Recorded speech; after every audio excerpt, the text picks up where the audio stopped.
Rams travel to the 49ers, both teams coming off of wins last week.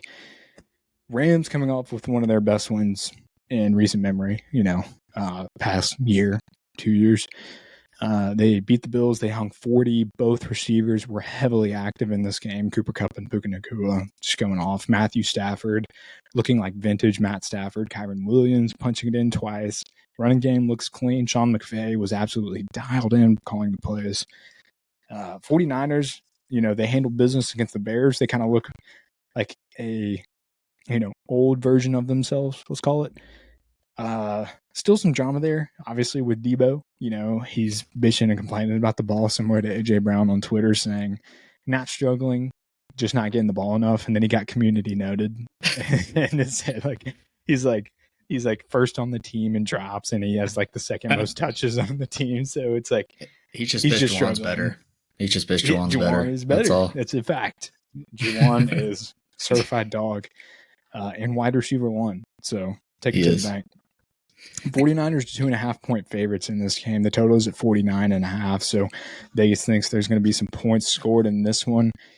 49ers are 6-7. The Rams are 7-6. So Rams are 1 game behind the Seahawks. 49ers are 2 games behind, but division is messy. So not only are teams desperately trying to claw for a wild card in this division, but it's not so far extremely out of sight that they could also maybe get the division. Seahawks have a relatively tough schedule to end the season, so they could fall. Same with the Cardinals. Cardinals are 6-7. I mean, who knows? So that division is a complete mess. There's still plenty to play for both of these teams. Now, they don't control their own destiny. They're going to need some favors from other teams, but still, this game has playoff implications written all over it. So, BG, you like the 49ers to win and cover here. You're confident that they can hold tight and hold firm against this 49 or Rams team. Rams offense that just had a phenomenal outing. I like the Rams in this game. I do like the matchup for the 49ers. I will say that. But one of the key things here is who's going to run the football for him? I know Patrick Taylor is on the team, but who else? I mean, this guy is just off the street, and now he's going to be their starting running back. So how confident are you in this offense to generate plays? Yeah, that's what I was waiting on. Who is going to run the ball? The question of the week. Now, it's Tuesday when we're filming this, so a lot of things could happen. They could put Debo's complaining about the ball, put him in the backfield. Handoffs are easier than – you can't drop a hand. Well, you could drop a handoff. Patrick Taylor, I don't even know who else they have. Are they on their 5th running back? Is Patrick Taylor their 5th running back so far this year? Let's see, they had McCaffrey, Mason, Garindo, and now it'll be Taylor. It's so unlucky. Tell you one thing I am confident in. I don't know who's going to be running the ball for them. I am confident in the Kyle Shanahan scheme. This is McVay versus Shanahan, right? It's one of our favorite matchups, and unfortunately, both teams are underperforming this year. It's sad. However, it's still a McVay-Shanahan matchup, a chess match, if you could say that. And the 49ers really looked like they started clicking last week. I know they played the Bears, but I think the Rams are the worst rushing defense in yards per game in the league, and I'm confident in the Shanahan scheme to do that. We will see if they have any sort of athletes run the ball behind that scheme. So you're telling me Patrick Taylor is going to come off the street and run for 100+ against the Rams? I'm saying he could. Wait, I'm saying he could. I'm just saying what you're implying here. The Rams do, in fact, they give up an average of 158 yards per game on the ground. Just looking at these numbers, they are dead last in rushing yards per game allowed. They're 25th overall in rushing yards per attempt allowed at 4.8. So I'll tell you the numbers this. align. Patrick Taylor might not do it, but combined as a team, 150 yards on the ground. Combined on a team. Don't know who it's going to be. Combined as a team, 150 on the ground. Okay. And if that is the case, which is what they give up 150 on the ground for this Shanahan run game, and they will cover the 2 or the 2.5, whatever it is, and they'll win this game. Shit, for all we know, Debo's going to be the starting running back. That could be pretty exciting. It could be. It'd be great for my fantasy team if he actually started doing something.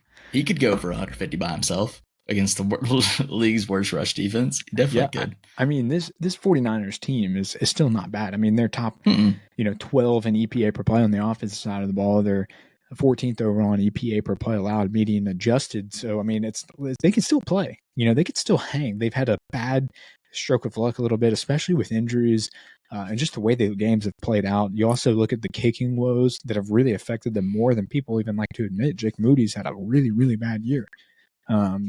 So still really, really good. I mean, 8th overall in success rate on the offensive side of the ball. They're still consistently great between the 20s.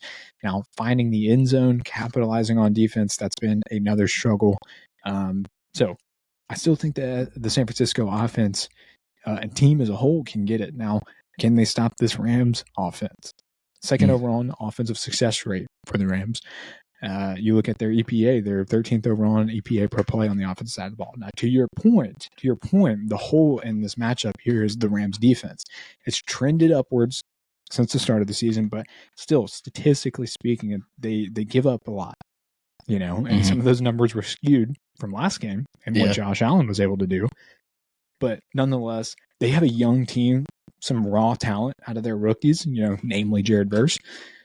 But still, young team, they're hemorrhaging yards, they're hemorrhaging points as well. So if the San Francisco offense can figure it out one way or another, that's their game plan. That's their leverage into winning this game. So I'm still not confident that the 49ers are going to figure everything out and coming here and go scorched earth against this Rams defense.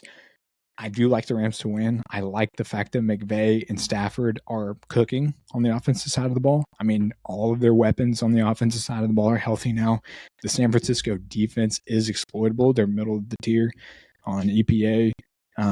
You can absolutely run the football against them, and it's not like they generate a bunch of pressures with Nick Bosa being out. So I like the Rams to win. I think it's going to be a really close one. I think it's going to be a little slower scoring than people think.